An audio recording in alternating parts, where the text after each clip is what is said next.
Service has been dedicated to educating Texans for over a century. In 1915, the Extension Program was established under the federal Smith-Lever Act to deliver university knowledge and agricultural research findings directly to the people. Ever since, AgriLife Extension programs have addressed the emerging issues of the day, serving diverse populations across the state. Texans turn to Extension for solutions in horticulture, agriculture, 4-H and youth, and family and consumer sciences. Extension agents respond not only with answers, but also with resources and services that result in significant returns on investment to boost the economy. Join us Fridays at 1 o'clock for the AgriLife Extension Hour.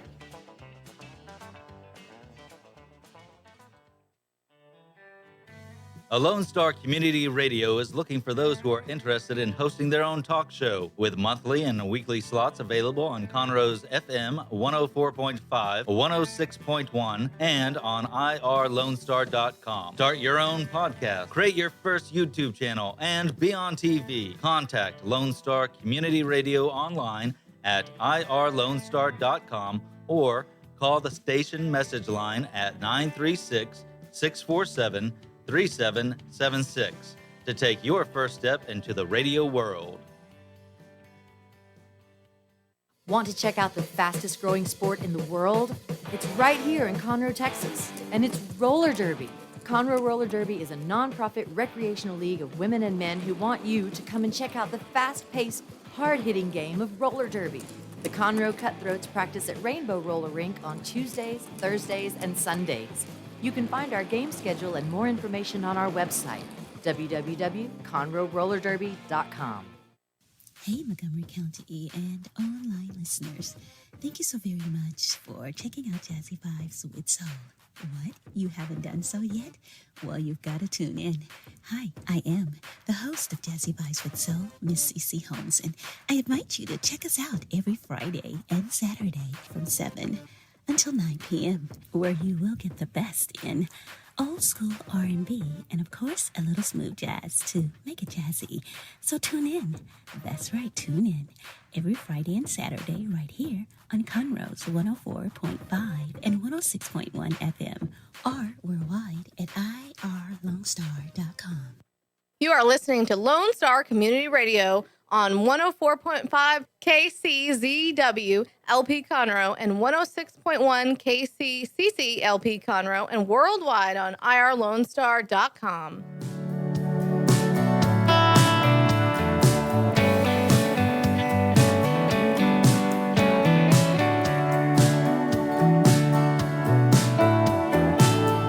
All my buddies ask if I'm okay. Haven't been around much since she went away. Guess they can tell that I don't. All right. Welcome. Morning's Lone Star. Not Morning's Lone Star. Dick and Skippy in the mornings. We're going to get it one day. It's going to get me. It's going to get me to me one day. It's like writing the wrong date on a check for like 6 months when the year after the new year. Yeah. Yeah. I mean, one of those deals. But welcome to Dick and Skippy in the mornings, 9:08 here on Lone Star Community Radio, broadcasting live from the LSCR studios in downtown Conroe, Texas. Hanging out, and we're going to be here till, a little bit after 10. We have a special guest coming in at 10. I want to tell people about that. We have Jody Booth and their reps coming in who are filming a live music video, and they want you to be part of it. Jody Booth is a Texas country artist with the Honky Tonk Band, and they're going to be shooting their music video on the 29th at Marshall's Tavern. If you don't know where that is, that's on Fraser Street northbound before Loop 336 north side. So it's right across the street from pretty much like HEB in that general area over there. But we're going to have them in the studio talking about what it is, and I think it's $10 a person. Basically, it's a concert, and you get to be on a music video. Yeah. Easy as that. That's really cool. So we're going to talk about that. Just to remind folks, we are on Facebook and YouTube Live. So look up Dick and Skippy in the mornings. Don't forget we have a text and call line at 936-228-9368. What does it spell out? It spells out 936-228-9368. So there's that. If you want to contact us there, we do have dickandskippy@gmail.com, and then our Facebook, Twitter, and all that kind of stuff. So feel free to reach out to us during that. Outside of that, cool. Good morning, Sean. How are you doing? Good morning. Hey, so speaking of music videos, do you have like a favorite music video? One that just kind of I mean, stuck they're out? all no, not really. I mean, they're all. I wasn't really a music video person. I like Sledgehammer. Everyone likes that's- Sledgehammer because it's very innovative. It's just different. Like I like Do the Evolution by Pearl Jam, and then Everybody likes Sledgehammer or the Aha song where it's half. yeah, that's neat. And then Toxic by Britney Spears. Everybody likes that one. See, I've always been kind of more B-side stuff. The early days of MTV, I moved back to America in '82, so MTV just started. And I've been out of the country for so long, I was just soaking up everything. And I was very young and impressionable. And there were a couple of videos in that era that just stuck out for me. One was called the video for Change by, is it John Waite from the Babies? All right. It was great because it told a story. It was nice. I also liked Don't Mean Nothing by Richard Marx, the video for that. It really showed how difficult it is to make it out in Hollywood. I guess. Yeah. So And then, of course, the 38 special song, what was it? Caught Up in You? Because it's just every boy's fantasy watching this video with this guy hooking up with a woman at the end of this video. cool. So, yeah. Well, what's funny is I think the only real place now music videos are played at are like at bars and stuff. Yeah. I've been to a it couple used of to be places such a where all the thing. TVs are playing like with the music. The song you hear is what's on the TV too. Mm-hmm. I don't know if that's just because they don't like having to manage different TV stations. Or sometimes it's a licensing thing. Yeah. But yeah, I just remember when a video could make or break you in a heartbeat. Now, I can't remember the last time I've actually watched a video for the sake of watching a video. I may stumble across one. Well, there's always that. Oh, did you see what Madonna did in that video? Like kind of like what's the scandal or what's the hype? right. And then that's it. I mean, my favorite music videos, are exactly what Jody Booth's gonna be doing. It's just a concert. Mm-hmm. So to me, those are like, okay, so basically you're selling, hey, come to my concert because this is what it looks like. And you get what you get. So I like that a lot more. There you go. Now, the sound might be a little different, but Mm-hmm. so, but yeah. Oh, okay. So now we figured out what our favorite videos are. Yeah, boring. Who cares about videos?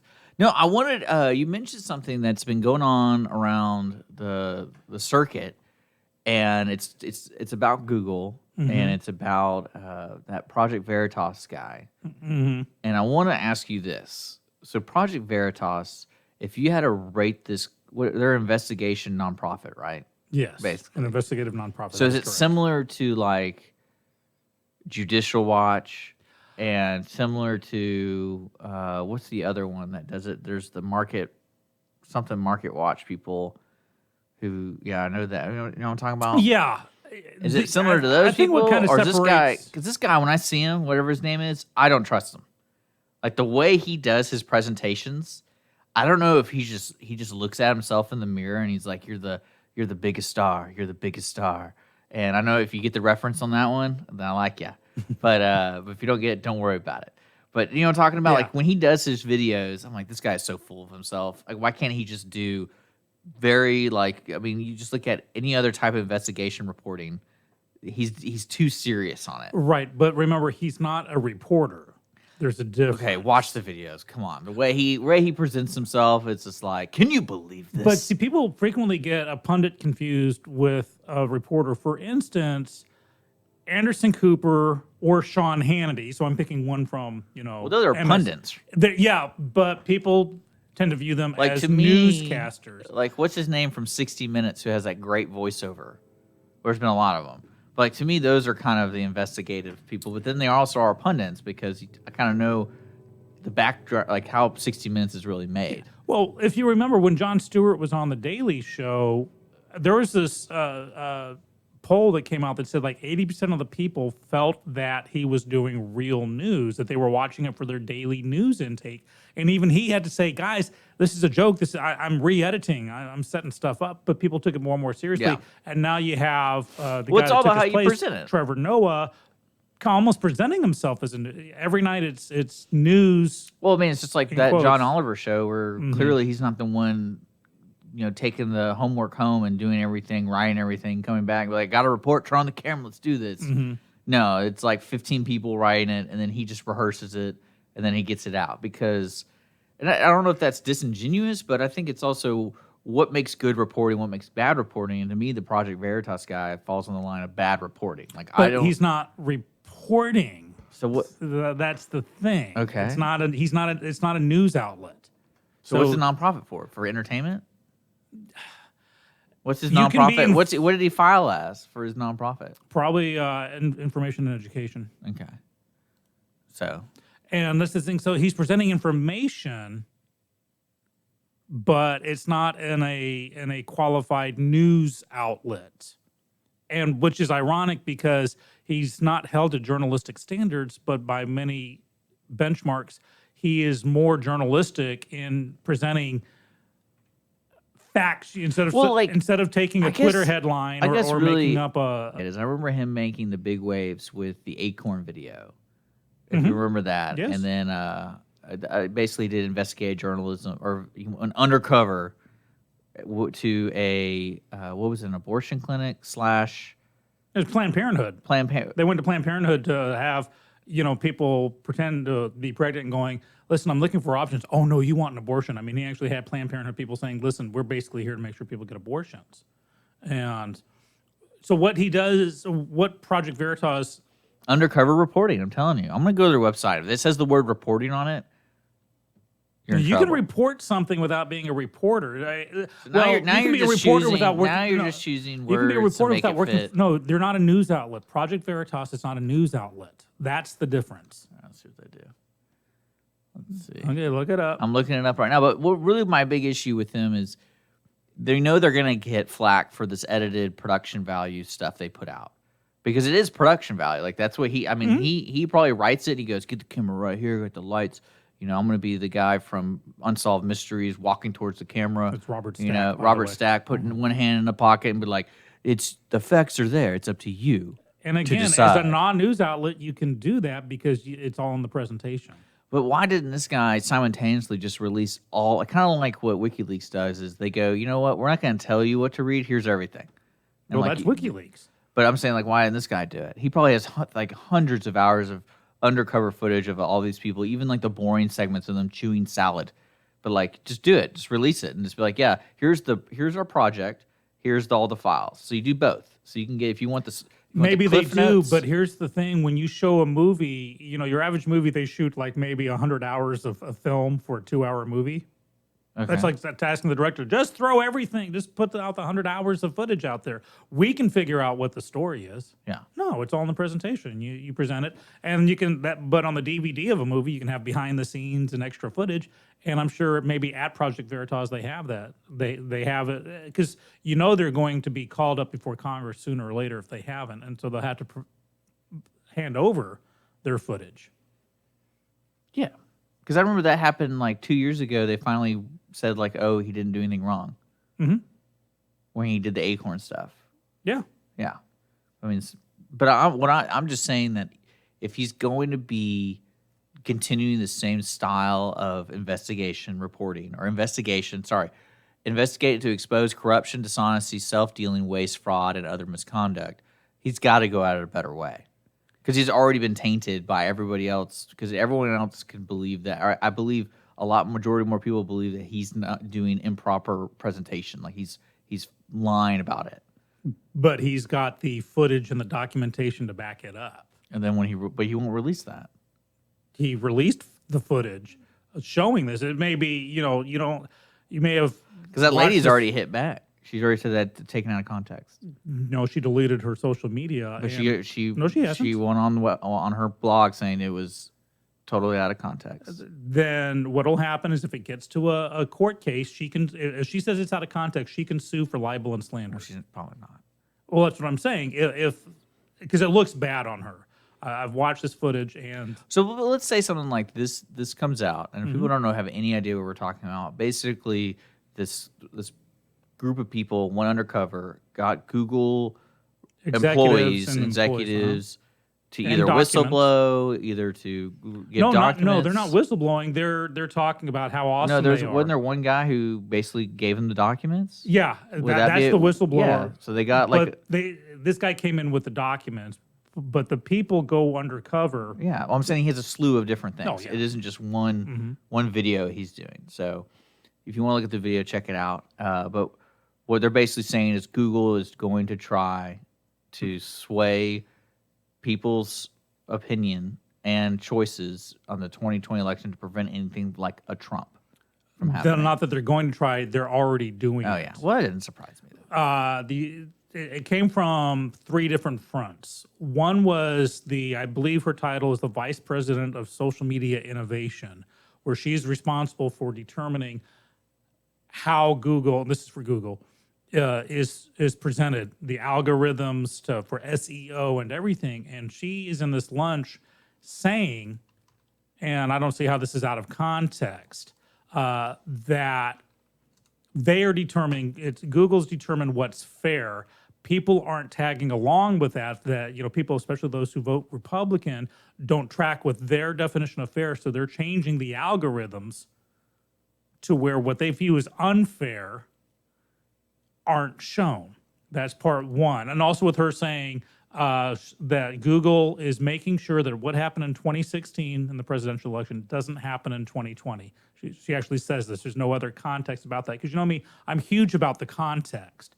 And I eagerly await the full unedited video, but this is not like it's cutting between words. This is her taking sips between, or eating on her salad in between talking. So you have that.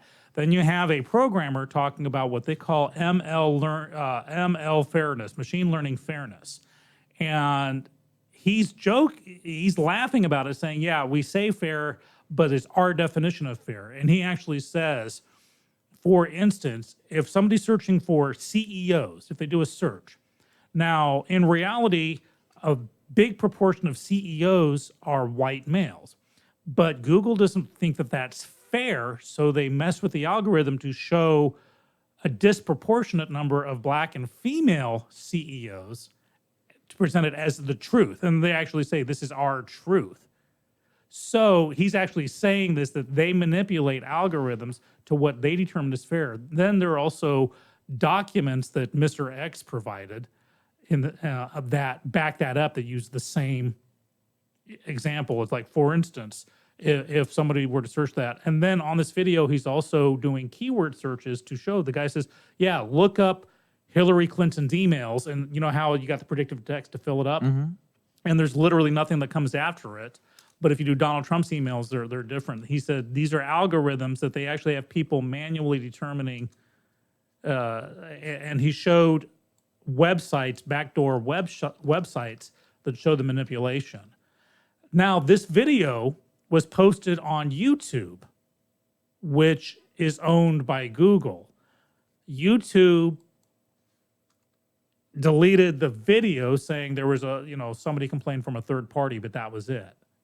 So when you have an expose on a parent company, on YouTube's parent company, and then YouTube pulls it saying, well, we have problems with this, that kind of drives it home.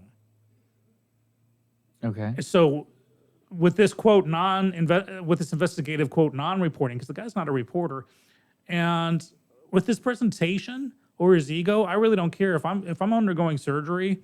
I don't care what the doctor's bedside manner is. I want a doctor who thinks he can beat God.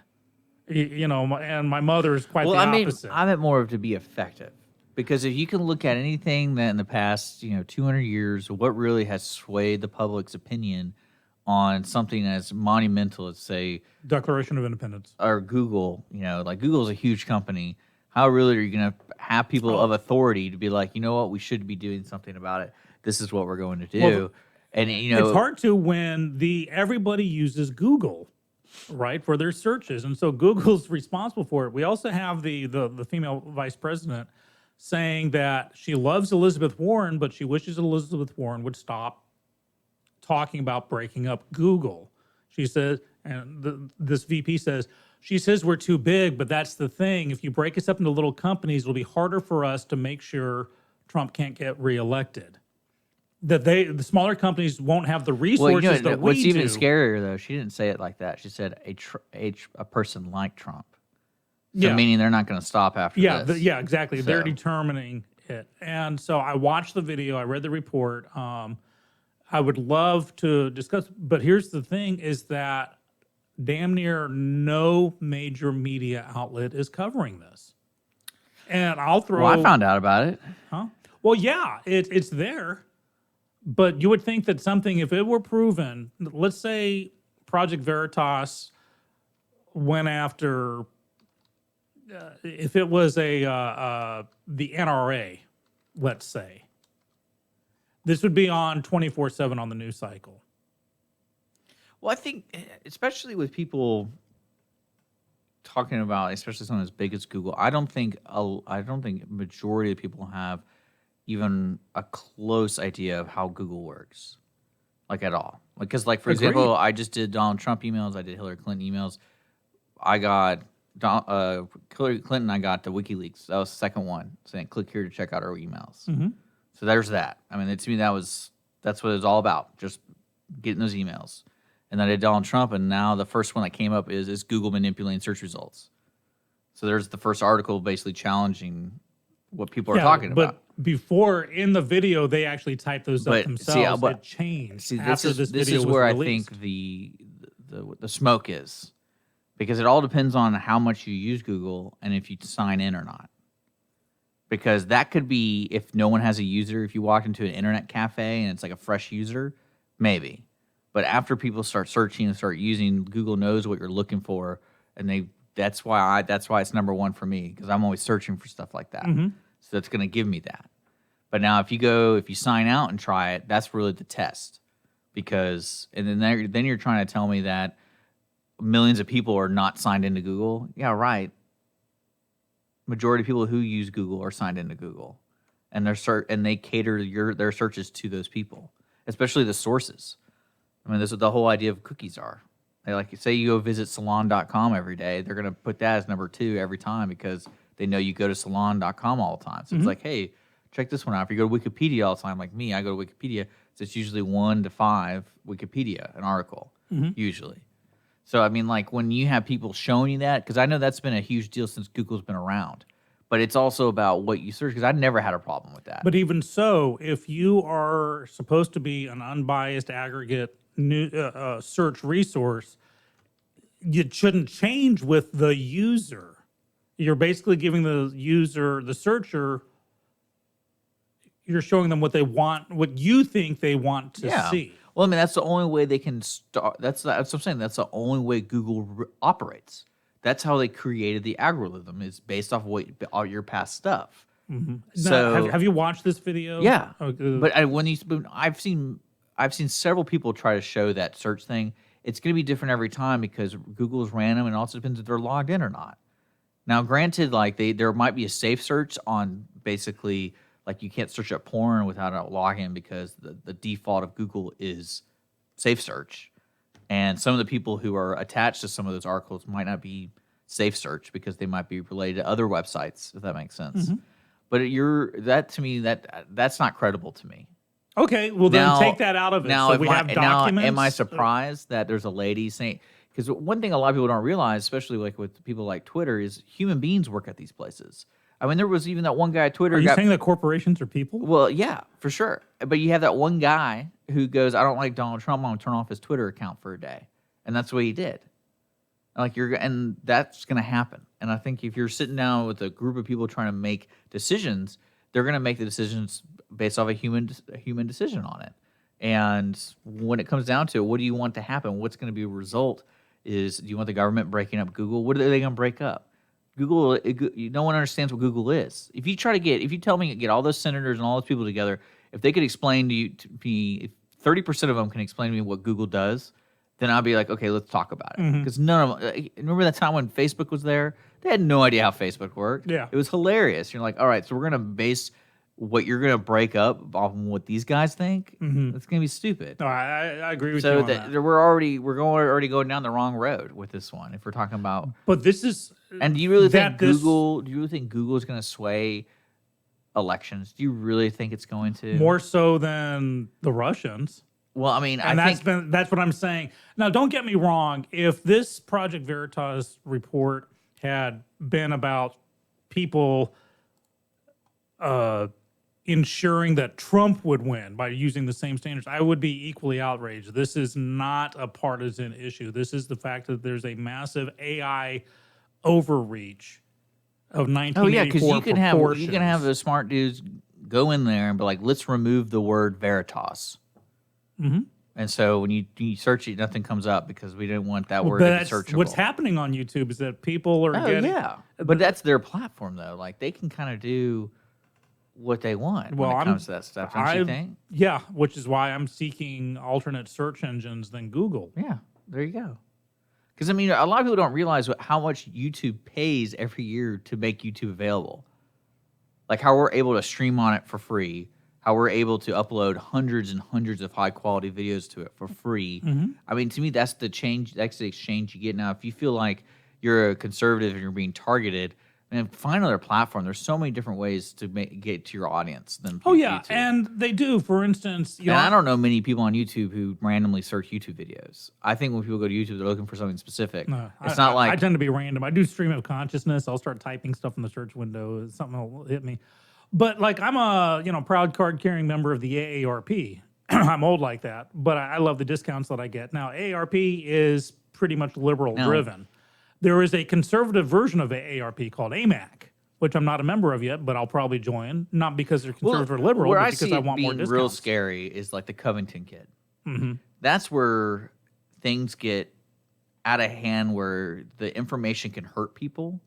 Because if you think about Google and you think about their authority over what people see, say that report lasted for 2 weeks before they finally realized, oh, everyone's not using logic here. There's a longer video, and then that's where they keep promoting is that that CNN clip or something like that.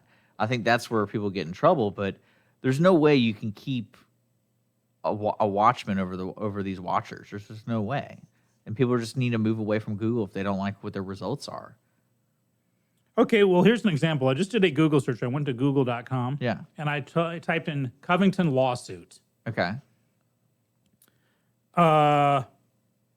These are, National Catholic Reporter, April 12th. Daily Signal, March 15th. The Hill, May the 1st. Washington Times, May 24th.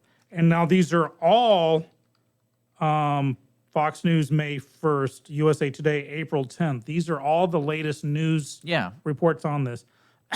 And here are the headlines.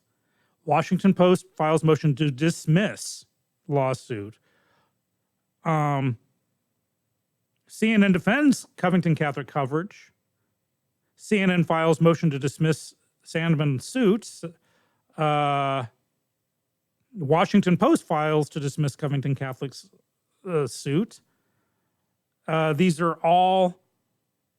headlines are old. There are no new updates, and the vast majority of them are news outlets reporting on other news outlets being unfairly targeted by this kid. See, even that's his search result. This should be the latest up-to-the-date news on this lawsuit, and I know stuff has happened since May the 1st. Oh, yeah.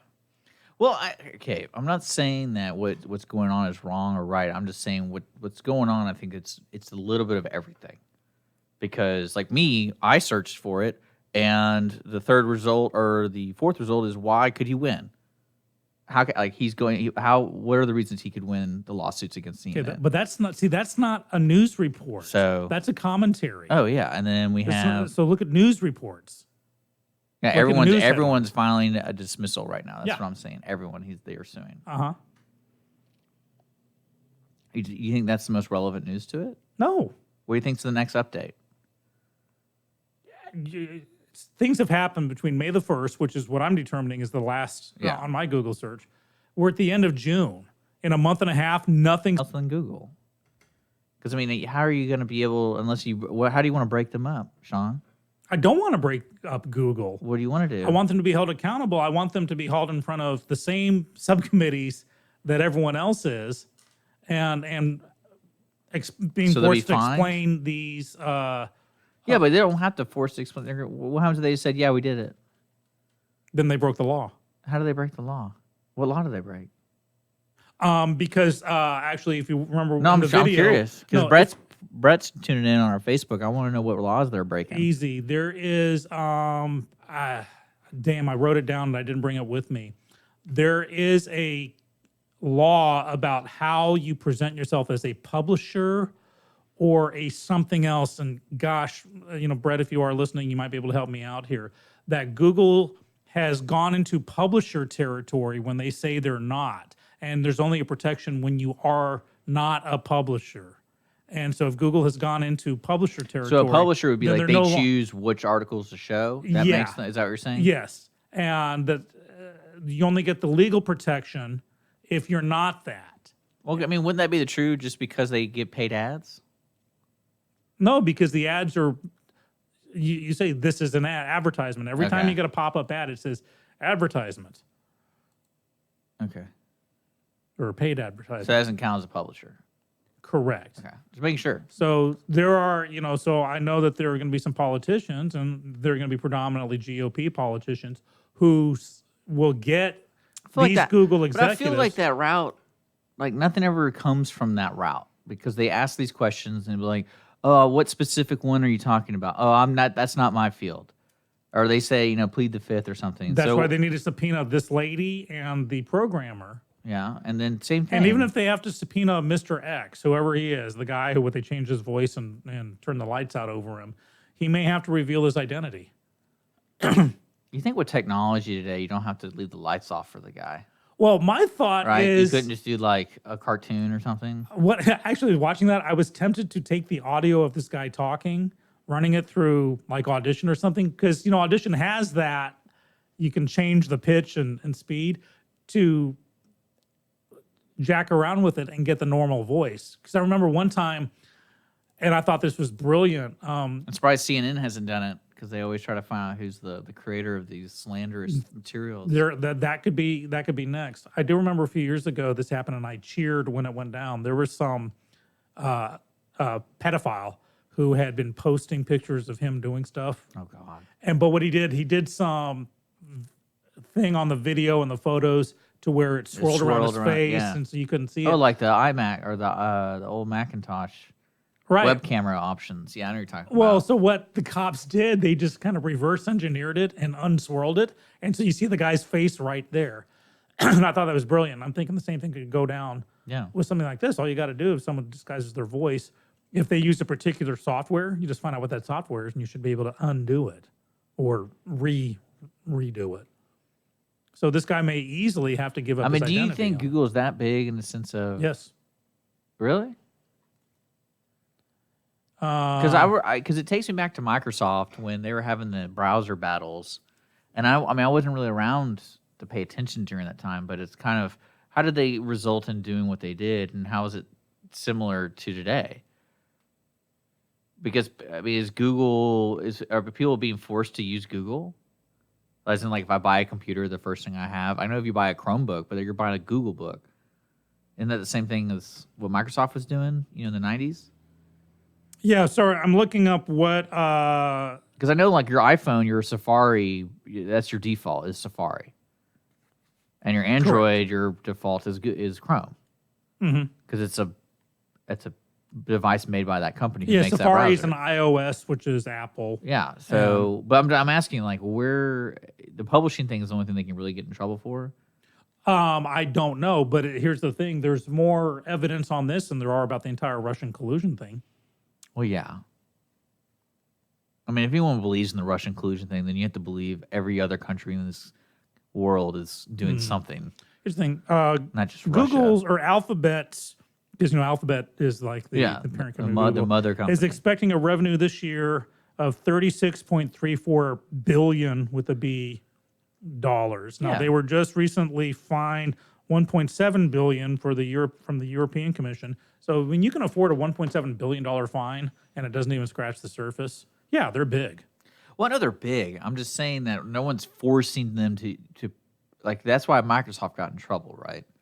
Because they were forcing the market to be in their favor. This is something that shows that they're manipulating algorithms. Then that could fall under antitrust scenarios. So it's different. Like it's okay. It's because Google is the monopoly. It is the go-to search thing. Even on TV shows, I'm going to Google this person. Yeah. Now, if Microsoft pays, they'll get to say, "Well, I'm going to go on Bing." Like Hawaii 5.0 is great with that. You see it's awful. They all use It's Microsoft awful. Surface tablets, and they all use Bing, and it's obvious. My favorite recent one is Wix.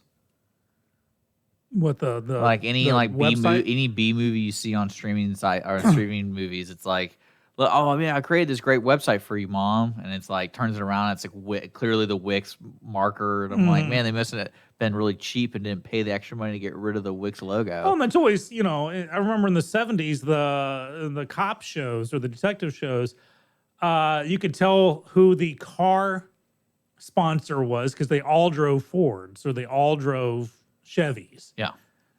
Again, back to Hawaii 5.0, the current one. They all drive Chevys because Chevy is a sponsor of Hawaii 5.0, and they But I mean, frequently show the antitrust thing I could see for Google. I can see that just because of the people who work there are just their egos got too big, and they really were trying to do something nefarious. I guess that's the correct word. But I mean, I just don't see it having, like Brett says, that it's going to absolutely influence elections. I mean, I just don't know because there's so much doubt in the media and what people are telling. Everyone's going to be starting to have the second guess philosophy, I guess. Good. And which is great. Second guess. Don't accept stuff. I think as a lot of appears. people have that. I think there is a generation that doesn't have that, and that's because they're on Facebook sharing stuff all the time, and it's like hilarious to me. Abraham Lincoln said, "You can't trust everything you read on the internet." So, I just can't fathom people, a large group of people going, this has totally changed my mind about Donald Trump or about this bill or something, because I think there are a lot of smart people out there who have the ability to see through this crap. And especially people on the internet. You never know what the internet can do. Because it's like anonymous. As long as they remain anonymous, they can do some more powerful stuff. Well, to me, there's a difference, and put up with how I phrase this, between the internet and Google. Google is the universally accepted. If you need to find any truth on the World Wide Web, I mean, you Google it. You don't Bing it. You don't go to Dogpile or Metacrawler or Alta Vista or Ask Jeeves. They're all gone. Or but nothing. It's all Google. I've definitely been in there in a situation where I looked up Google and it didn't satisfy what was brought up. But let's say we're in the 2020 okay, election and you're looking, saying, I wonder how polling is happening in a battleground state. Google has said on this video, basically, they will change the algorithms to not be favorable towards Trump on any search. So let's say I'm trying to do research, or I wonder how this battleground state is doing. Let me just Google what the polling is or something, and it won't give you the unvarnished truth. It won't give you the raw data. It'll give you someone in Google's personal definition. And as they said on this video, two different people have said on this video, we determine what's fair. And there are people that don't track with our definition of fair, and we're changing our algorithms to make it happen. And that to call it ML fairness, and when they say, yeah, we call it fair, but it's really not fair. It's when just you fair have to when us. you have Joe and Samantha over there going like, let's just delete that one. Let's just change the way that's read. Well, that's weird because like two of my best friends in the world are a married couple named Joe and Samantha. Yeah, well, they're the ones causing these problems. No, you back off, Joe and Samantha. They have nothing to do with this. I mean, I don't Bob know. and Mary. I don't really see the weight of the issue here, and I know there's an issue, but I don't understand like. What do you do? Is it a big elephant or is it just a cat? This is 1984 level. Everyone's going on about how the administration is stomping down on media or whatever. That's insane. This is what 1984 is. Oh, yeah.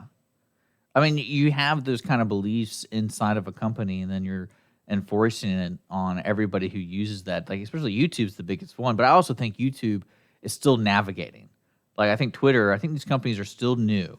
And they're still navigating how to, like, do you think there's a group of hooded people inside Google who go, all right, this is our main goal is to control everyone what they search? Okay, Google's 21 years old. Yeah. But I'm saying there's new technology, though. Well, there's new technology every day. So, and I think social media wasn't on Google's radar, and that trying to change the game. And that was, 10 years old now? A little older? So I mean, what I'm trying to say is I don't think they're purposely having one major goal of the hooded cult and Google going, this is what we're going to do. I think they're trying to figure it out. For example, the YouTube thing. When they realized all those pedophiles were manipulating YouTube, they did a brash, well, you got to clean this out. And it affected, right now, they banned the word Nazi.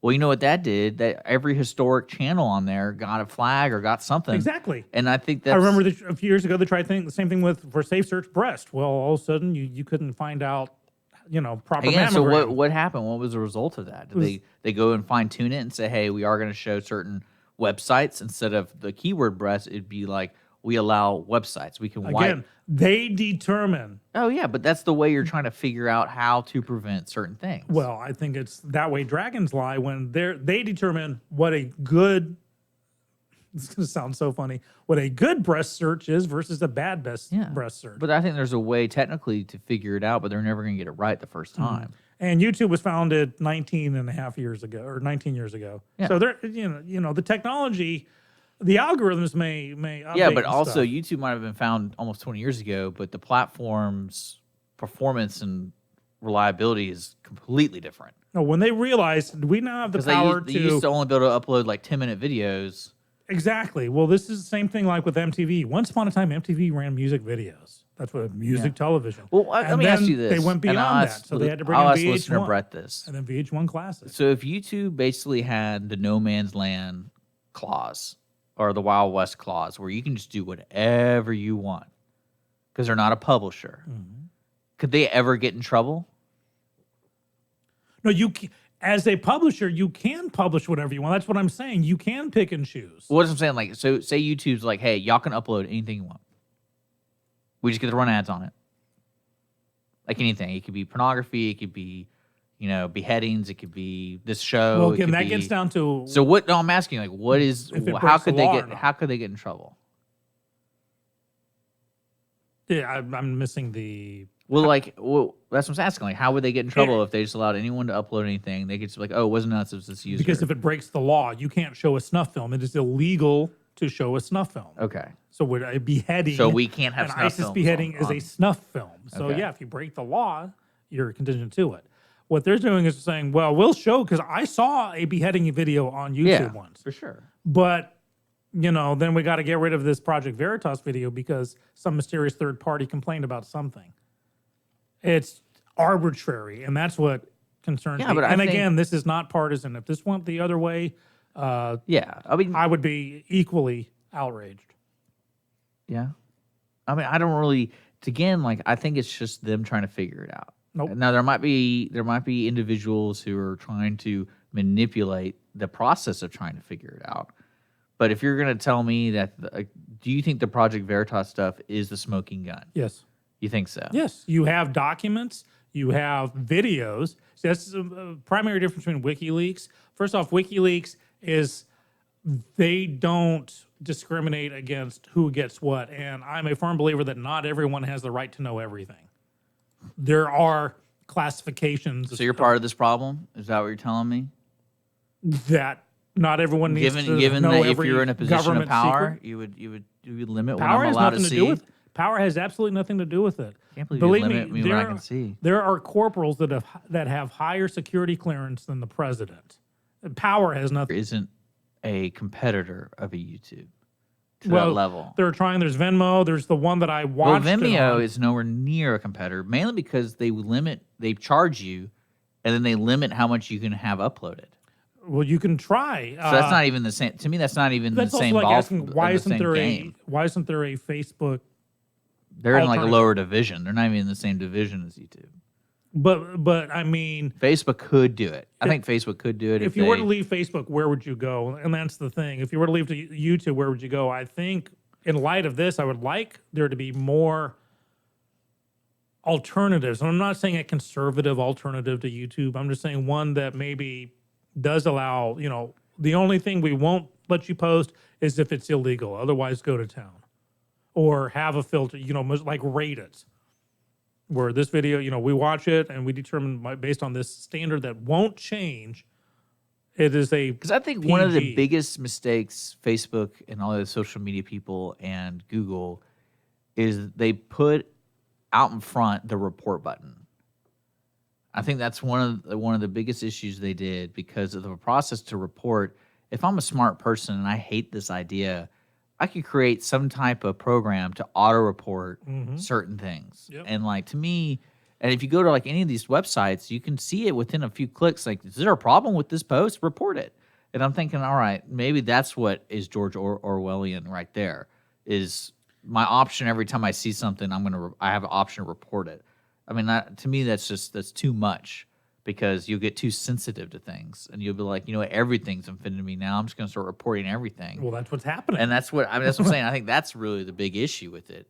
And unfortunately, that's where I don't think they can go back. I think they can go back from that. I think they could change that, where they just, they pay the X amount of dollars to have the phone call play saying, hey, if you got a problem with the post, call us. And then, have that process take an hour and a half to report something. So no one really reports anything anymore. So, but I mean, I think that's really the big issue. And you ask, where do you go from Facebook? I think what I was thinking about this the other day was, before Facebook, how many people did you have in your life circle that you communicated with? I think Facebook just expanded it a little bit more. They didn't strengthen that core. They just expanded it. And now you're communicating with people that you would normally would never communicate with, because they're not usually in your neighborhood or in your day-to-day life stuff. So, I mean, I think people would move on and be okay with it. I don't think they might find an alternative on another way, but I don't really see there's a lot of strength building and community on Instagram, unless you're trying to make money or something, or to hook up with somebody. Because those are my favorite stories. It's like, oh yeah, we met on Facebook. It's like, how do you meet somebody on Facebook? Because typically I meet you in person, and then we connect on Facebook. Does that make sense? Mm-hmm. I never gone on Facebook and used it as like a Tinder. I didn't even know that was an option. Now, do you want to swipe left or swipe right on a Tinder? I can't remember. What's the good one? What's the bad one? Don't ask me. I don't know. No, I don't know either. I'm trying to catch up on the comments here. It's a great conversation. Yeah. And I want it to be thought-provoking. But I really think that's the big issue with it, and that's how Google and Twitter and them react to things and set up these parameters, is because of so much what they believe is the outrage. I mean, look at the Me Too movement. If you take it as a whole study, I would say maybe it's 50% accurate, 50% inaccurate on their accusals. And the stories that make the bigger news typically end to be the false accused. But if you think about the top 5 Me Too movements, how many of those 5 are actual legitimate? We're going to court, or this is true. This is what happened. I mean, there's maybe 2, and the rest are the rest would be someone like that guy from The Walking Dead, or it'd be NC or Ansari or whatever. Whenever he got falsely not accused, but it was try to be painted that he did something, but all he was trying to do is, hook up with somebody, basically. Mm-hmm. Does that make sense? Yeah. Well, see, again, the difference between a platform and publishing and also news source and not news source. A news outlet, CBS News, Fox News, MSNBC, CNN, I don't care. A credible, recognized news outlet presents a story, and then it turns out to be false, either inadvertent. Someone on Facebook posts it, saying, I got this off of Fox News or CNN. It can stay on even after it's been proven false, and you can go in with a false narrative on it that, oh, OMG, Trump killing babies, or Obama, the Muslim terrorist. Again, it goes both ways. Neither Facebook nor the poster are held accountable at all. Facebook can keep it up going, well, it's the second something is proven false, I believe there need to be safeguards in place to keep the Facebooks or the YouTubes of the world from keeping it. Think about how many YouTube videos on YouTube are still up there that are flat out lying about things. Like Flat Earth? Well, okay, there's a classic example. Do you really think there are that many people who, honest to God, believe the Earth is flat? It's a joke. I would join the Flat Earth Society just so I could get the membership card. I wonder people that still believe in Bigfoot, but you would think man. on as far as Facebook's concerned that it's swarming to take over the universe. Same thing like on Facebook, you see people, with long nose hairs that have been glittered or hairy fingernails, like, OMG, this is the latest fashion trend and people are going crazy. No, they're not. They're trying to say it as such. Yeah. And that's where I think there needs to be accountability. I don't care about the glittery nostril here. I care about if something's proven false. You're all about the Tide Pods, how they give you more vitamin B. Tide Pods. You didn't hear about that? If you ate a Tide Pod, you get more vitamin B. You know, if you eat a Tide Pod, I just think it's Darwinism at its finest. Yeah. Well, go for it. But again, remember the pink slime story? Well, no, a good example of social media reacting is that Christchurch shooting. Because that guy live streamed that, so that video was available as it was happening, and then it could be shared and put on different things, and basically everyone in the social media world goes, "Hey, we shouldn't be having this on our platform," and so they got. I mean, I did not see one clip of it, and to me, that like they do have the power and the ability to figure out, pinpoint one thing and terminate it, right? And so every time they don't, whenever a news story is put out on social media and it's been proven false, what the hell is it still doing on social media and being allowed to continue something? I mean, to me, I don't think it's that big of a deal. That is. It truly is. I'm a Wild West kind of guy. I'm like, just let it go. See where it lands. Why not? Okay. And then we'll, next thing we'll do, we're burning all our books. That's usually where that leads down to, yeah, right? so I say, curious count. So we're going from 1984 to Fahrenheit 451. Yeah, okay. We're just burning books, Lots man. of numbers. Well, we're going to take our top of the hour break. It's 9:56. That was an interesting conversation. How do you feel about Google and all them? To me, I think it is what it is. And I don't think I'm in a position to say, do we punish that lady in the video? What do? We just we shun her so much that she didn't get a job, and then we're job's done. Well, it's up to. Here's the thing: the fact that she's still working for Google after this. I have no idea. Yeah. I have no idea what she's doing. All I'll say is that I learned something about Google yesterday that I did not know the day. I know something about Google today that I did not know yesterday at this time. About the ML learning or ML fairness, and their how they manipulate algorithms, and that there is someone in a high position there saying that it's her goal to keep Trump from being reelected and using the resources of Google to make it happen. I do not doubt that. So I need to do more research, and that's the whole thing. I can't just take that at face value going, OMG. I want to do more research, but it's a start. Okay. Yeah. Well, let's take our break. Okay. And coming up next, we're going to have some folks. We're going to talk about Jody Booth's live concert/music video being filmed the 29th at Marshall's Tavern on Fraser Street. They'll be in the studio, so we're going to take an extended break. Feel free to call, text us, all that kind of stuff. We have that number, 936-228-9368. Text us or message on our social media. We're broadcasting live on our YouTube and Facebook channel, so you can also communicate with us there. We'll be back in a second.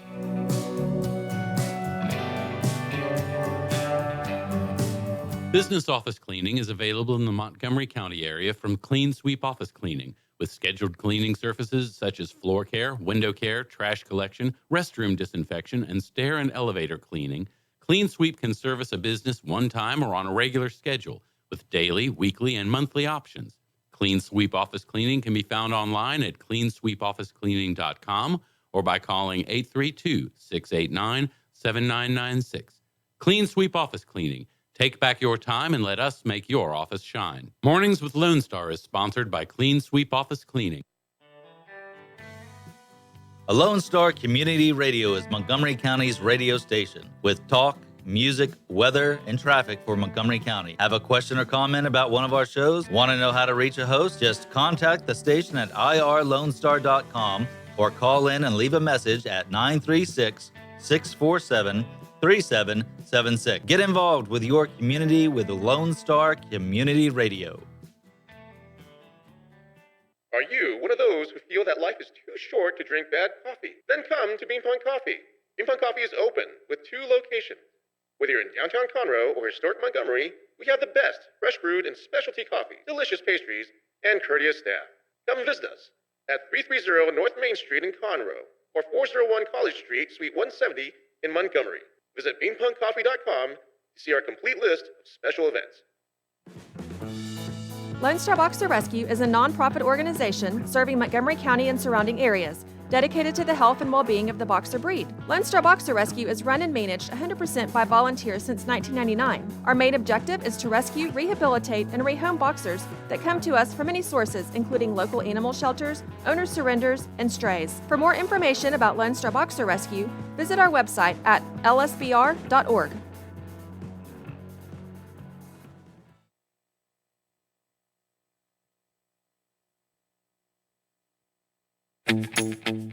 What can the Better Living for Texans program do for you? You can learn how to increase your consumption of fruits and vegetables, choose foods that are relatively inexpensive and good to eat, make your food dollars last longer, prepare quick, nutritious meals, help your children learn how to eat healthier snacks, and much more. Our program is committed to helping people like you improve your health through providing research-based nutrition education in a friendly, cost-free, and relaxed environment. We are Texas A&M AgriLife Extension, helping Texans make their lives better. This is Rick, TRC. Every Tuesday on my show, Afternoons with Lone Star from 3 to 7, I play back-to-back classic rock hits. That's right. I like to call it a 2 for Tuesday or a 3 for whatever it is you'd like. Call the request line 936-647-3776 or message me on Facebook, Afternoons with Lone Star, make a music request. That's right, you can do it. Here's what else. Go over to our website, irlonestar.com. Get the app on your phone. It's easy. You'll like it. Statistics show that 1 out of every 6 Texans struggles with food insecurity and hunger. And many people don't eat enough fruits and vegetables every day. The Better Living for Texans program is here to help you learn how to make healthy menu choices, save money at the grocery store, prepare quick and delicious meals, get more good nutrition in your day, and get more physical activity. Classes are fun, friendly, interactive, and free, and taught in English and Spanish. We are Texas A&M AgriLife Extension, helping Texans make their lives better. For those of you who like your partners, your gumbo, and your music salty, well, we're here to help with the music. Julian Shea here, host of Lone Star Country Nights Thursday, your weekly dose of roots and Americana and all the music that makes this part of the country special. We stir in Western swing, honky-tonk, Zydeco, Texas blues, outlaw country, and put a pinch of red dirt, and then we smoke it over a slow fire. Then listen to the results Thursday nights on Conroe's 104.5 and 106.1 and worldwide at irlonestar.com. Lone Star Community Radio is Montgomery County's radio station with talk, music, weather, and traffic for Montgomery County. Have a question, comment about one of our shows? Want to know how to reach a host? Just contact the station on irlonestar.com or call in and leave a message at 936-647-3776. Get involved with your community with Lone Star Community Radio. From the beginning, the main purpose of the Cooperative Extension Service has been to change human behavior by teaching people how to apply the results of scientific research. By utilizing a holistic, multi-level approach, Extension family and community health programs encourage health and well-being for everyone. Addressing values, concerns, and needs with reliable science-based information, Extension programs help people lead healthier lives. We are Texas A&M AgriLife Extension, helping Texans make their lives better. Hey guys, this is Connor. This is Dick. This is Chris. And we're with the Ticket Stub Podcast every Thursday live at noon on 104.5 and 106.1 FM in the Conroe area. Also, anytime at irlonestar.com. You go to irlonestar.com/TTS. You can find all of our social media. And don't forget, we give away 2 tickets to the Grand Theater on every show. If you like movies and you like complaining or celebrating anything that has to do with the silver screen, check out the Ticket Stub Podcast and join us every Thursday at noon o'clock on Lone Star Community Radio. Lone Star Community Radio is looking for those who are interested in hosting their own talk show. With monthly and weekly slots available on Conroe's FM 104.5, 106.1, and on irlonestar.com. Start your own podcast, create your first YouTube channel, and be on TV. Contact Lone Star Community Radio online at irlonestar.com or call the station message line at 936-647-3776. Buddies ask if I'm okay. I haven't been around much since she went away. Guess they can tell that I don't have a care to welcome back to Dick and Skippy in the mornings. I finally got it right. I didn't stutter over it. 10:04 on the dot here on a Wednesday morning. 'Tis hump day indeed. Jody Booth, we were expecting they may be stuck in traffic. Maybe they're setting up the music video. There you go. So we be keeping on talking here for a little bit. For a bit. And if they show up, great. If not, well, you get a little bit more Dick and Skippy in your mornings. There we go. Yeah. Just to give folks kind of a heads up of what's going on for the rest of the week, I guess this is the perfect time to do that. We have special guests on Friday. We have Brett and Donna Hanley. All right. Got that right? Yeah. I'm looking forward to that one. That's going to be a fun show. We don't have guests on the 1st or the 3rd, so that's next week. If you're wanting to be a guest, just let us know. Go to irlonestar.com/Dick and Skippy booking, or you can just reach out to us through all many ways to do that. And then on the 5th, we're going to have the Conroe Art League coming in. They have their July events, and so that's going to be a lot of fun learning about what's going on down the road at the Conroe Art League.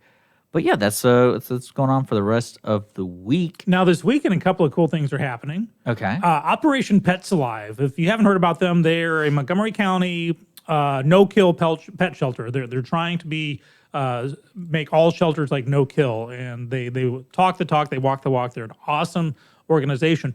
Well, at the 4 area Petcos in the Woodlands, Conroe area this weekend, on Saturday, they're going to have a special event called Be a Foster event that not only will encourage you that you don't have to adopt a dog, you can foster them, but also as a special volunteer recognition day. And that one is going to happen in particular at the Petco on Kirkendall in the Woodlands area. But hit Petco this weekend, show your love to Operation Pets Alive.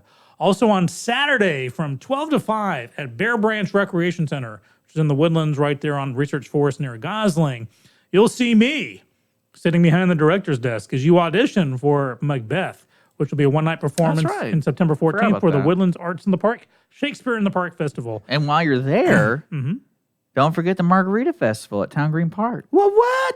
So yeah, don't forget that if you're into margaritas, I guess.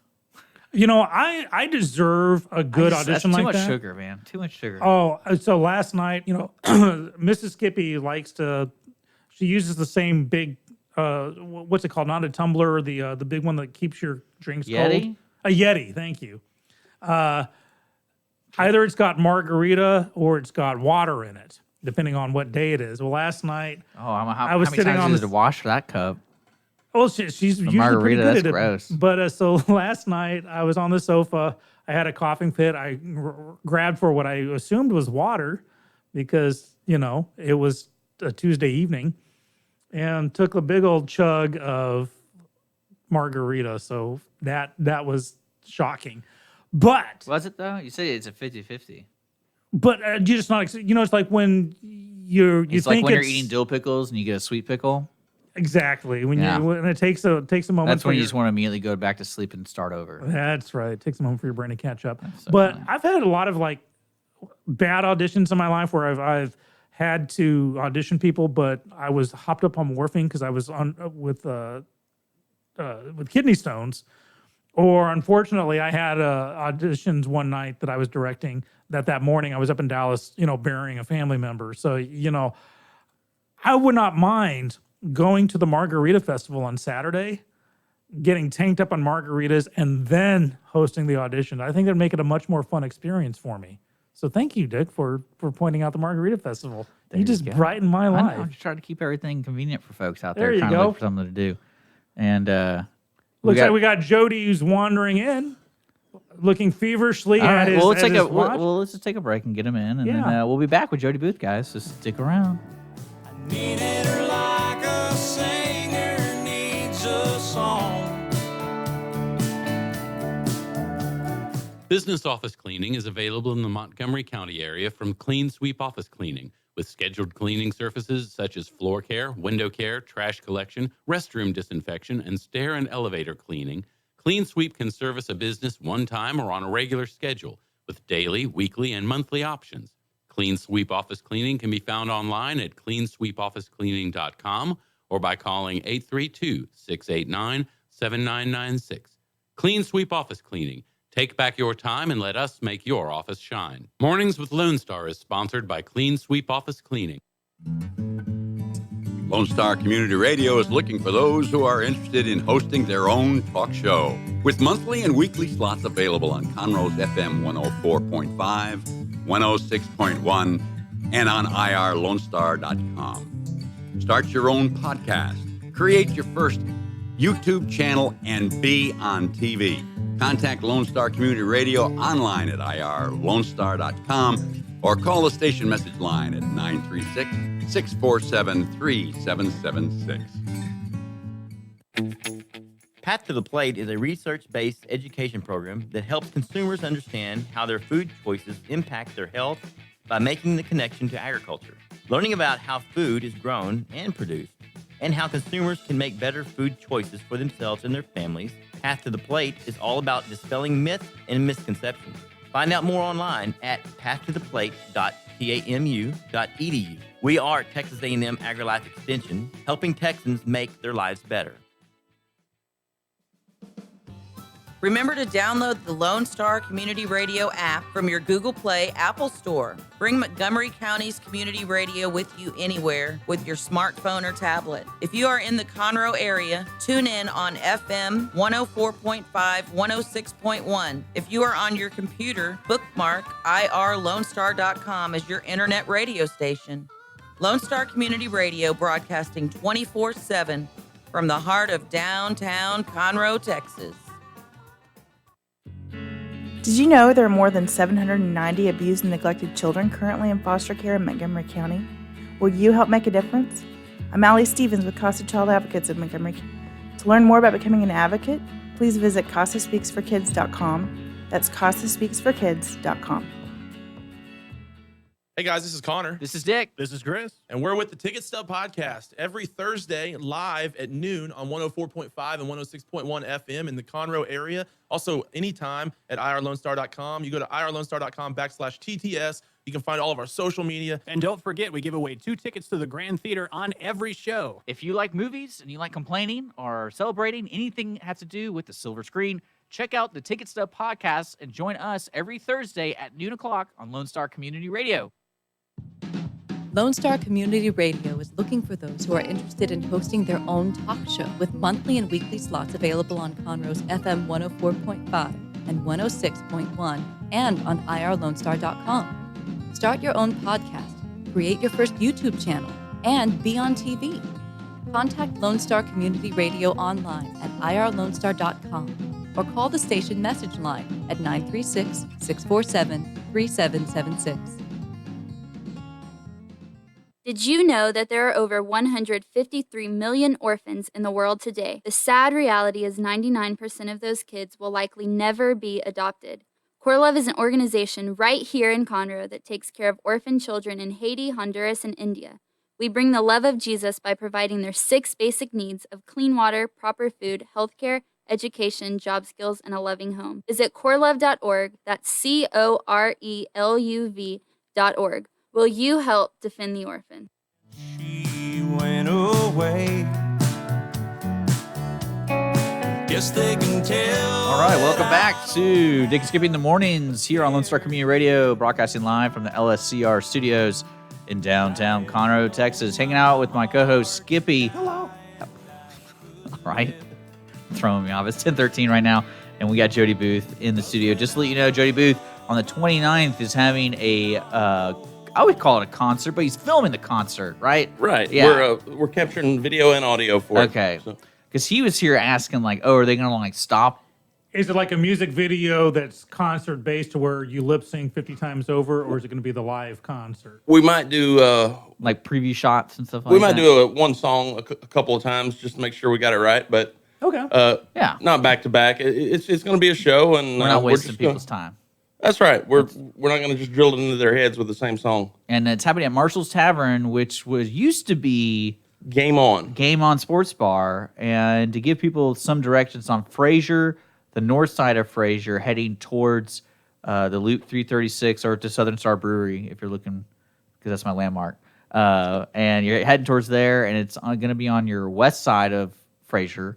And it's right across, is it the Bush's Chicken? What is that? I think you're right. It's 1717 North Fraser. Yeah. Right. It's right next to AutoZone. It's in our description. people can look at it. Yeah, I put it in it's- the description of everything. There you go. And what time is this going down? Peter Sinclair kicks off the music about 8 o'clock, and then my old buddy Philip Griffin and his band go on about 9:30, and then we honky tonk the night away. Cool. Okay. And this is 9:30 p.m. It's on a Saturday, by the way, folks. Well, so you here's can the plan thing, ahead and make sure to 'cause stay I'll out. be doing the Macbeth auditions from 12 to 5. And then you're but doing the Margarita Festival. Then you're going to be Ubering over from the here. Margarita Festival. But Jody, last time I was in a music video, only my elbow showed up in it. I tell you what, we'll at least So- get your elbow and your wrist if you show up. I was about to say, am I gonna Saturday. get more of my elbow if I show up to this damn music video? Am I Now, gonna get? this is going to give sound. me something more in my elbow. I gotta inform folks there is an admission fee to get in because it is like a concert. Yes, it is. It's our show, and we unfortunately we do charge. But I believe once they get there, they'll figure out that these guys aren't too bad. Maybe they're worth the $10 Yeah. that costs in advance. Well, or you've been 15 at the been door. playing music. You're good. Thank you. This isn't some small town thing. Oh, I guess it's kind of a small town thing, isn't it? In a positive way. Mhm. So there you go, and it's happening at Marshall's Tavern, and it's all night too. So that how much is it right now? If I go on to Advance is $10 and 15 at the door, I believe. okay, and there's worth every penny. we're 3 bands. We're bringing the big time to a small town. There you Yeah, go. yeah, there you go. I'm gonna write that down. Yeah. Has Marshall Tavern figured out what it wants to be yet? Because it's been so many different things. It's been like I've seen it a dart place, I've seen a pool hall, I've seen it a bingo hall, I've seen it. I think You mean the building itself? Or? yeah, the build. I don't know if it's the same owner or what. I just remember pretty much every year something changes about it. I know Marshall's is a chain of Is it? of clothing clubs stores. or well that too. I mean, you have to wear clothes here. That's Oh. the only thing. That's the only clothing For your music video? I thought you didn't want people to wear. Now the one we're shooting in California. No, Isn't that New York where you don't have to wear anything? Is it New York the one that you can be topless? Wait, what? No, like it's like the law. You can like do whatever you want. You can be topless and walk around New York City, right? Man, I I'm in think the you wrong s- state. I think you stand out if you wear clothes in New York City. Okay, there you go. Yeah. That's a good way of putting it. Okay, so So I've been to Marshall's, folks. It's a tavern, so you're gonna have a good time. Right. So Absolutely. Yeah. I'm not dogging. I'm just asking because No. I drive by it every day and I'm like, oh, they added something, or they took away something. And every time I go in there, something's going on. Like one time I went in there and there's midget wrestling going on. Yeah. But I don't know if that was Marshall's. I think that might have been Game On Sports Bar. So it's just Or- it's or conflicting. you might have it's conflicting. Or for you might me. have stumbled into a daycare center. Yeah. No, this is legit. This is They could have legit. just been Harry Toddlers. Yeah. By the way, Harry Toddlers is the But name of my yeah, next no, I'll band. never forget that. I was with Holly, and we just go, "Hey, you just want to have a beer or something?" And I was like, "Oh, let's check out this place." And we get up there, and they have like a garage door kind of door, so it's pretty big. You see what's going on. I'm like, "Man, something's going on there. There's like a ring in there." And then we walk up, and they're like, the front doorman's like, "Yeah, it's gonna be like $35, like to enter a place. What's going on here?" And he's like, "Oh, it's midget wrestling." Well, I just happen to have $35. And I was Yeah, like, right. "Well, no, this is me. This is how cheap I am." I'm like, "How much longer is it going on?" Because I'm not paying $35 for 10 minutes of just this rest. If I'm going to see dwarf tossing. Yeah, like I gotta get the full package here. They are midgets, so half price maybe. Oh. No, well, I think no. They're like, "Oh, we got 30 minutes left." And I was like, "Man, that sucks." 'cause Right on the cusp. I'm not gonna be paying that. Because Yeah. that Holly with me, I'm like, this is gonna turn $100 night, and I'm like, we just want to have a beer. Like, is Tyrion Lannister in there? Yeah. You know? The costume ideas are phenomenal. But no, like I said, every time I gone there, you don't really know what's going on because, like, I remember when they had bingo and it was real serious, and I was like, "Oh, sorry guys, I thought this was a beer hall. Guess it's not." Don't mess with the bingo players. So Jody, earlier Dick and I were actually talking about music videos that I can't remember the last time. I'm old, obviously. You can tell by looking at me that I remember MTV in its early days back when it played videos. I remember the birth of the video. When they killed the radio star. Exactly. He's still on that. Well, yeah, but I remember it. But now I can't remember the last time I've actually seen a video. So are videos as important today as they were Well, back Sean, then? we were talking about this. Sorry, Jody, but like, see, now when you go to country bars and stuff, like honky tonks, when they don't have a live band, they'll play the music in the hall Mhm. is a music video. But it's like CMT still playing them. Well, what's the best outlet for a video nowadays? YouTube or okay. yeah, That's true. the interweb. Yeah, because like I've seen a lot of artists. What they'll do is they'll put their album on YouTube, but like 3 of them will be music videos, and 8 of them will be just the cover art with the title Lyrics, of the song. Yeah, like a lyric video or something. It's the whole industry's changed. Getting So out there. Okay. Yeah, Well, you're getting- I was telling him what I like about what you're doing is if you're trying to sell like a venue or something like that, you can say, "Hey, here's us playing at Marshall's Tavern." And Right. You get an idea of what band we have, what setup we do. It's also a tool for booking. If somebody wants to say, "Hey, we want to book you," but we Who want are you? How does the live band sound? And do you have a good draw? And we just send them the video of that. And they're gonna say, "Who's that guy with the elbow? We want him." Yeah.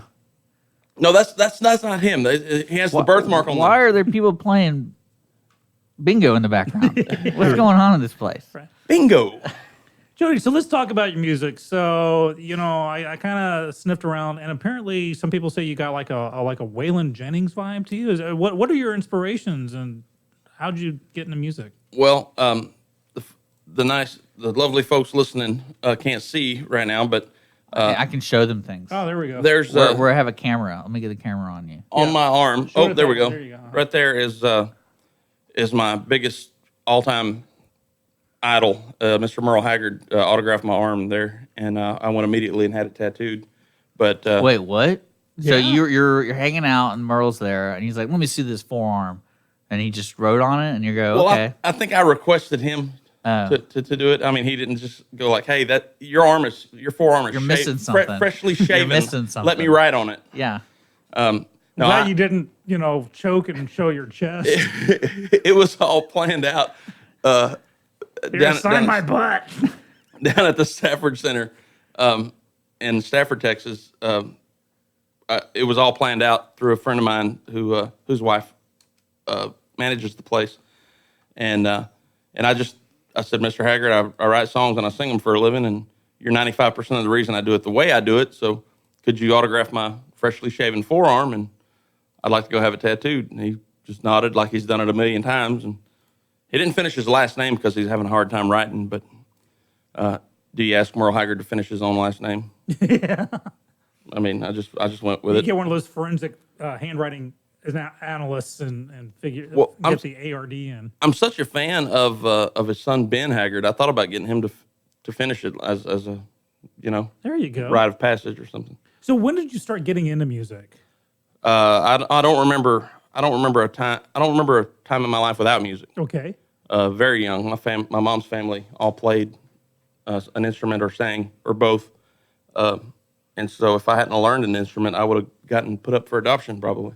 What's funny is a common story with musicians, especially Texas country musicians. They grew up in a religious background of like going to church and playing in a band. And I always love how majority of those people tell me the story now sing like Merle Haggard and kind of outlaw stuff. And I go, how does that really fit in with the past when you're going back home visiting?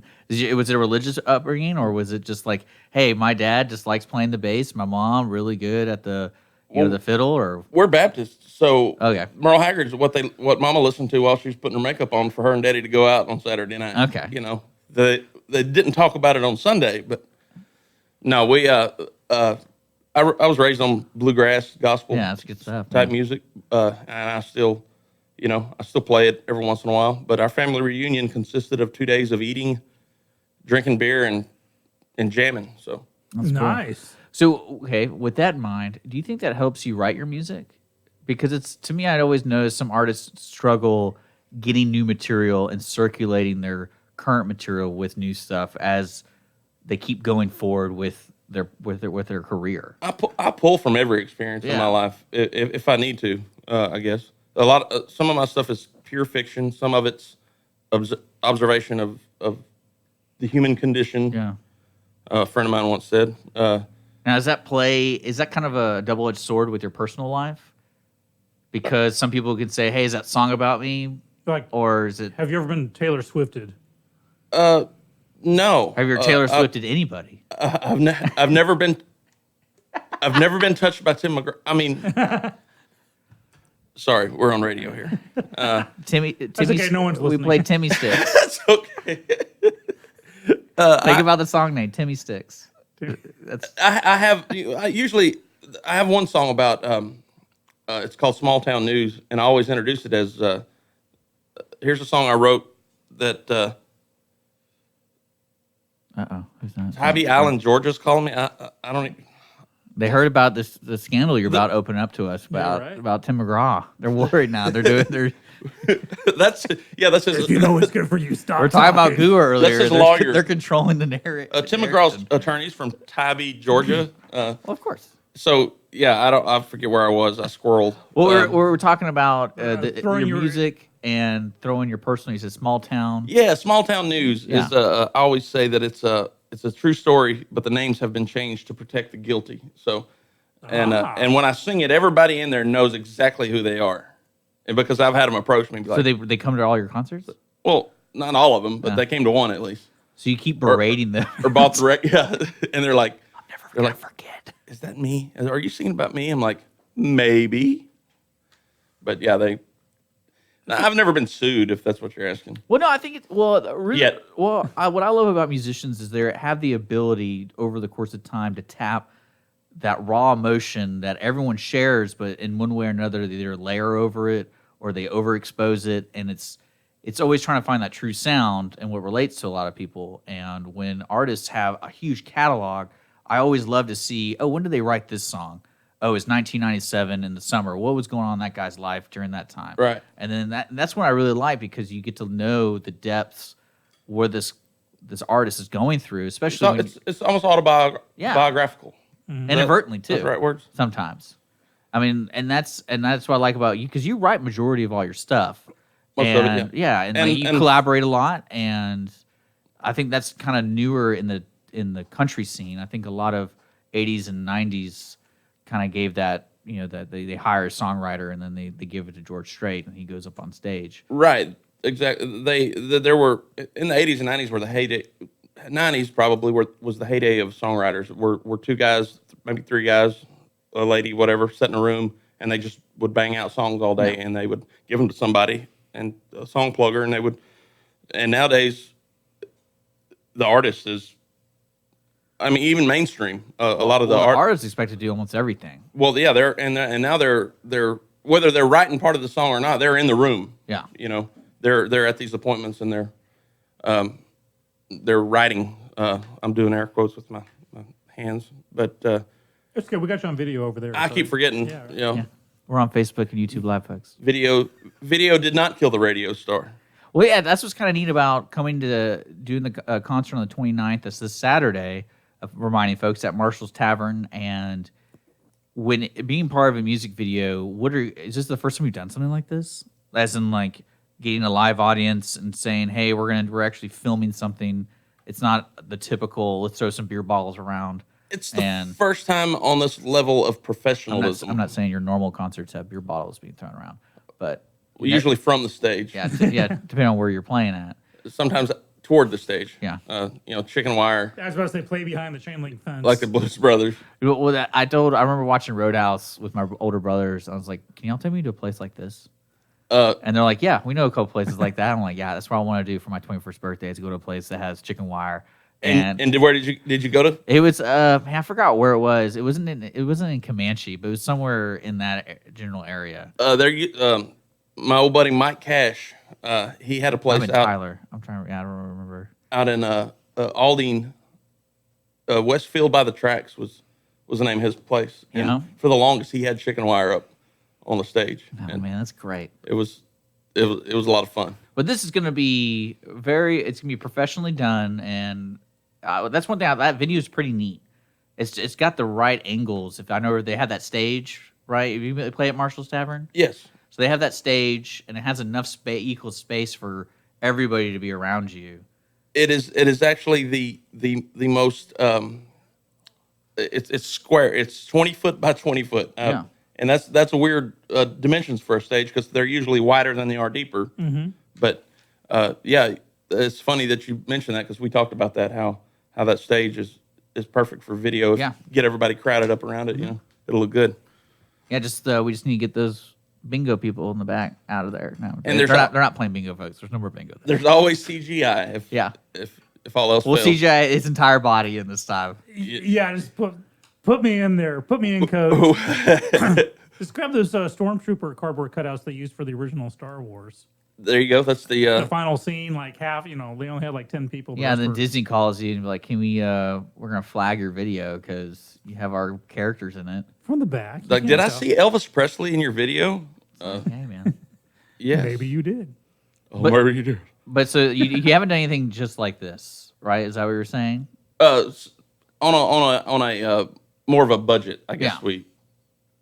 I guess you could say we've done this on. We have a video out there that for our song Gold Digger, and it's quite Yeah. entertaining. If I'll pull that up. yeah, Should pull it's got I believe about 50,000 views, and there's a video for a line dance in Japan to my song that has 100 and something thousand views. Nice. It's got twice the views as the actual video for my song, and this is a line dance choreography video. But no, this is Yeah, that's playing in the background so people can see what they're talking about. But so when you're telling people right now in Montgomery County and also in the outskirts of Montgomery County, they come on the 29th, get tickets now because it's cheaper, $10. What are they expecting? They're literally it's just gonna be a concert. Yeah, it'll be a 90-minute show, dancing and drinking, having a good time. Oh, cool. Yeah, that's all. Nice. That's all I'm about. That's how to wind up my Saturday after a hard day of auditioning. So yeah, and margaritaing. So. I tell you what, I will get your shoulder, your wrist, and your elbow if you come out. Oh, I think you should just get his hair. I think you should just get the hair. Yeah, That's it. while it's there, let's get it in there. Okay. That's fun. My daddy always said anybody can grow hair. It takes a hell of a man to keep it wore off. Right. Man. Okay. Yeah, That's we deep. can go down that rabbit hole. I have No, many euphemisms when for your my plan baldness. is, are you just doing one song for the music video, or are you going to try to get as many neat things going on, then you choose afterwards? We're capturing the audio as well, so just whichever ones turn out the best. And yeah. Could there be a CD release party down the line based on this? Maybe. Maybe. We're tossing around the idea of a live, album. So yeah. You think those are big these days? Because I know like there's a couple of staples in the Texas country music scene that like that's what they're known for is the live version of this person. Like Billy Bob's. Yeah, like that's kind of like yeah. the staple, and then like Austin City Limits, and then I think what's big in music is just getting anything and everything out that you can to the masses. I mean, I don't think there's any kind of any formula anymore with we're not even, you can't even buy music online now. You stream it, right? Yeah.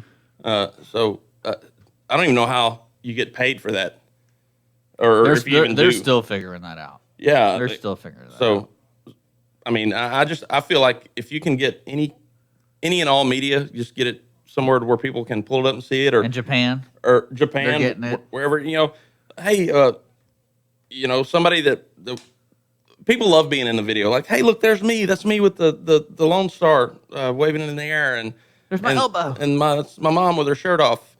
But there's my elbow, and yeah, I think that helps. Because everybody wants to be a part of.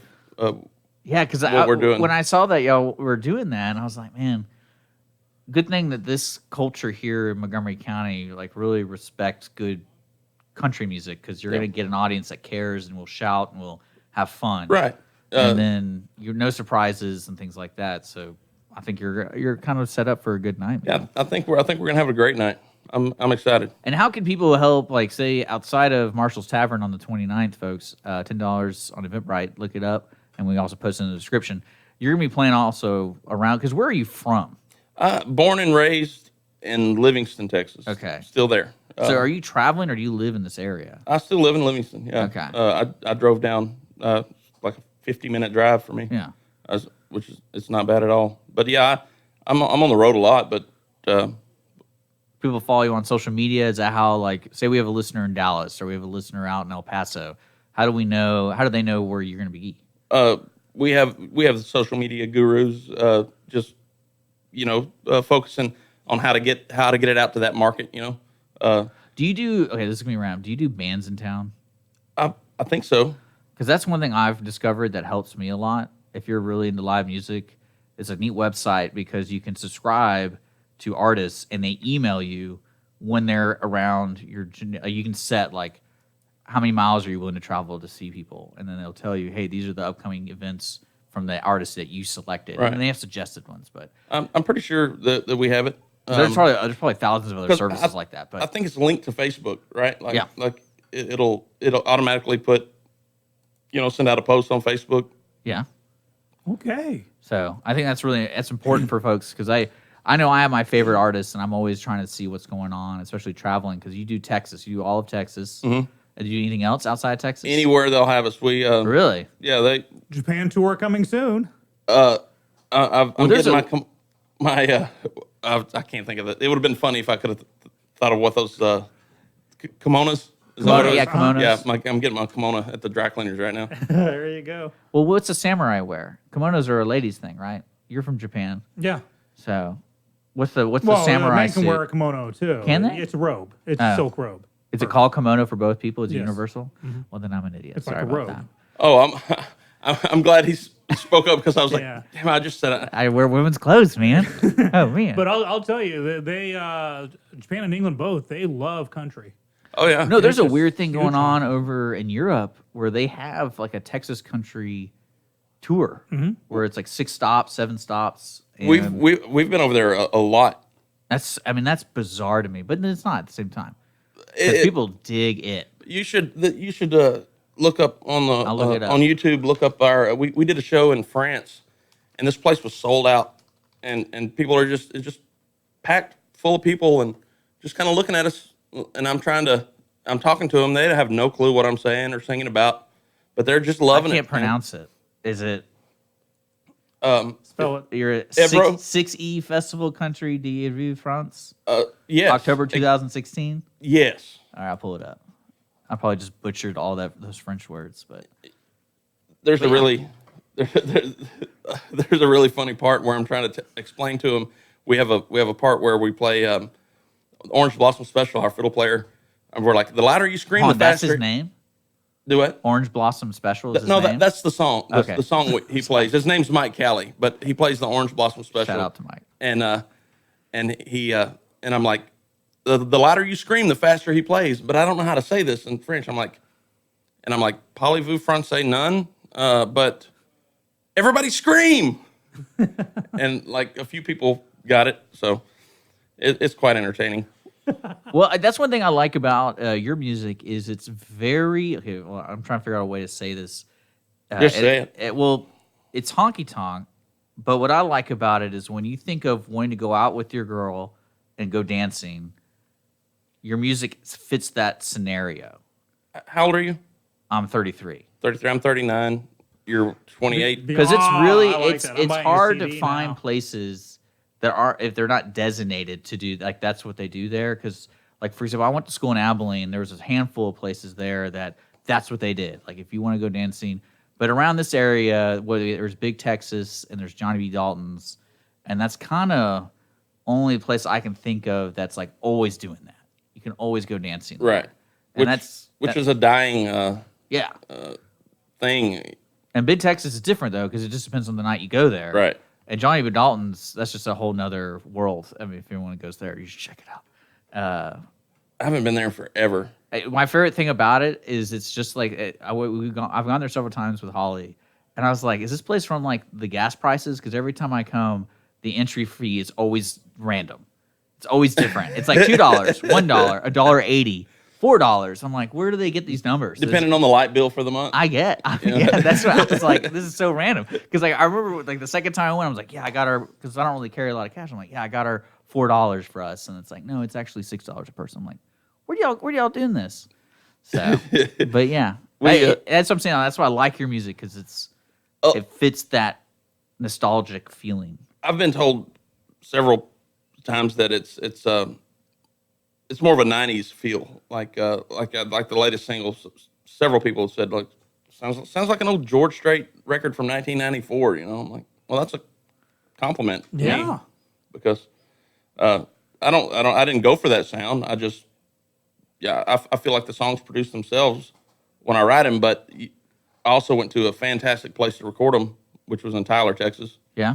Rosewood Studios. That's why they're called the Rosewood Tapes Volume 1 and 2. Yeah, Volume 1 came out, what, 2 years ago? A year ago. Okay. Last April 2018. So Yeah, you also check out those albums, by the way, because your new album, is it out yet? Is Volume 2 out? Or are the Volume singles? 2 it's a weird situation. This is where we get into the drama, Due right? to Spotify. It's out. You can buy it from our website and you can buy it at our shows. The whole 6-song EP. Yeah. But because of Spotify, you can't purchase it online? You can't get it online except like we've released 3 songs off of it and you can get those online. You can stream those online. But because it's something to do with Spotify, if you release the whole album, like you can't push these songs as singles to Spotify. Interesting. It's one project, one work, one collection or whatever. Yeah. I don't know. I wonder why they would do that. It's kind of like, Give me back the good old days when you could just buy a bootleg tape in the trunk of a car outside of Gillies. I mean, you can still do that with me. yeah, if you see them live, you can get it. Yeah, But just look for the dark alley. Yeah, just meet me out back, 20 minutes. maybe in France where he doesn't speak a lick of French, and he's like, bring "Here's my unmarked CD." George Washington. Bring Bitcoin. Yeah, right. That's some funny stuff. Well, we've seen a lot of Jody. We've talked to a lot of Jody. We've seen a lot of videos, but I Do you haven't want to heard anything. Do you want to play something? Oh, sure, absolutely. Yeah, let me. What we're gonna do real quick is I am going to set you up with more of a musical setup, All right. because we have that kind of cool thing going on. So we're gonna take a quick break, guys, here on Dick and Skippy in the mornings with Jody Booth. We're gonna play some live music here, so we'll be right back.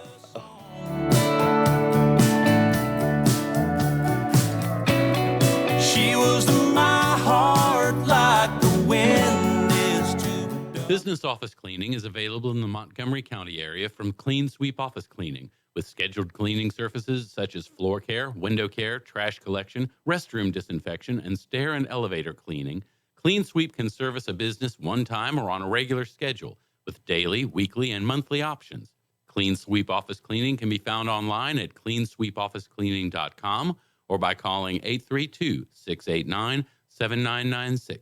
Clean Sweep Office Cleaning. Take back your time and let us make your office shine. Mornings with Lone Star is sponsored by Clean Sweep Office Cleaning. Does your company have needs that can be met by an employee who is dependable, hardworking, enthusiastic, motivated, cooperative, respectful, and punctual? Conroe Independent School District Special Education Department can meet your needs by connecting you with potential employees that have been preparing for a lifetime of employment. We have numerous individuals seeking paid and unpaid work experiences. If your company is interested in seeing how we can meet your business needs, call Conroe ISD Special Education Department to find the best employees for you at 936-709-7671. Are you one of those who feel that life is too short to drink bad coffee? Then come to Bean Pong Coffee. Bean Pong Coffee is open with 2 locations. Whether you're in downtown Conroe or historic Montgomery, we have the best fresh brewed and specialty coffee, delicious pastries, and courteous staff. Come visit us at 330 North Main Street in Conroe or 401 College Street, Suite 170 in Montgomery. Visit beanpongcoffee.com to see our complete list of special events. You are listening to Lone Star Community Radio on 104.5 KCZWLP Conroe and 106.1 KZCCLP Conroe and worldwide on irlonestar.com. Don't miss Lone Star Community Radio on TV and YouTube. Our talk show and music shows are featured on Our City TV, Suddenlink Channel 12, and have their own YouTube channel. Make sure to subscribe to keep up with posted shows and comment on them below the video.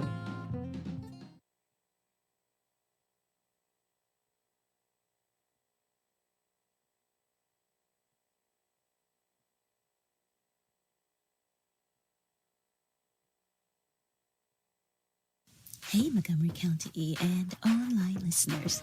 Thank you so very much for checking out Jazzy Vibes with Soul. What? You haven't done so yet?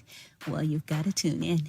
Hi, I am the host of Jazzy Vibes with Soul, Miss CeCe Holmes, and I invite you to check us out every Friday and Saturday from 7 until 9 p.m., where you will get the best in old school R&B, and of course, a little smooth jazz to make it jazzy. So tune in. That's right, tune in every Friday and Saturday right here on Conroe's 104.5 and 106.1 FM, or worldwide at irlonestar.com. around much since she All right, welcome back to Dick and Skippy in the Mornings, broadcasting live from the LSCR studios in downtown Conroe.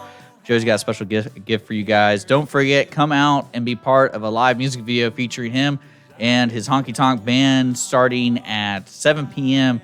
on June 29th at Marshall's Tavern here in Montgomery County in Conroe at 1717 North Fraser Street. Get your tickets online. We put the description, all that kind of stuff right there for you. So, Jody, if you want to give them a kind of a sample, what's going to be going on over there, go for it, man. You bet. I'll do a song that is on our new record that hasn't been released yet, and I always introduce it as a love song I wrote to a man, and then I have to be sure and tell him, not that there's anything wrong with that, but don't judge a book by its cover. Just listen and dance.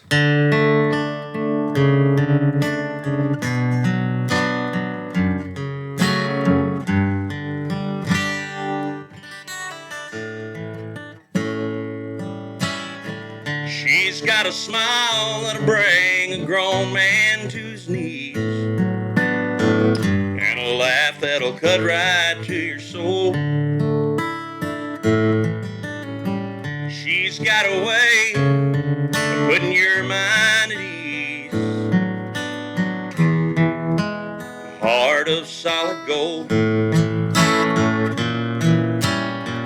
She's got the kind of eyes that'll make you fall in love, and when you do, by God, you'll know. So take heed to my advice, don't let me tell you twice. Don't you ever let her go. Don't you ever let her go. 'Cause you'll never get her back. Someone will take her and treat her like she deserves to be treated. Man, you can't be good with that. You might be a rich man or a poor man or somebody that you know. So listen here, my friend, don't let me tell you again, don't you ever let her go.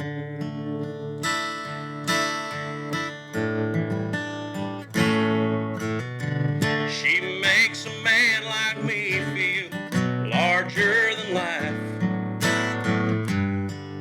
when she laughs at all my jokes. I ain't saying she'd ever want to be with me, but a man can always hope. I ain't telling you all of this to make you mad, I just think you ought to know. You ever leave her behind, I'm gonna be the first in line. So don't you ever let her go. Don't you ever let her go. 'Cause you'll never get her back. I'm gonna take her and treat her like she deserves to be treated. Man, you can't be good with that. Yeah, I ain't no rich man, I ain't a poor man, I'm somebody that you know. So listen here, my friend, don't let me tell you again, don't you ever let her go. You better make her your Saturday at the Marshall's Tavern. Much for sharing this hour with us. Yeah, appreciate Thanks so much that. for having me in. Yeah, folks, and you can check them out online too. By the way, jodyboothmusic.com. That's JODY Booth BOOTH music.com. That's it for us today, guys. So we're gonna be signing out. We got we have nobody on Friday, I believe. Right? No, Don and Brett. Oh, that's right. Sorry, Brett. Yeah, I don't know. We're going to have special guests then. Just make sure to follow us on our social media for more stuff like that. Jody, have a good rest of the day, man. Y'all too. Thanks for having me. And you've been listening to Dick and Skip in the Mornings, and we'll be back on Friday morning at 9.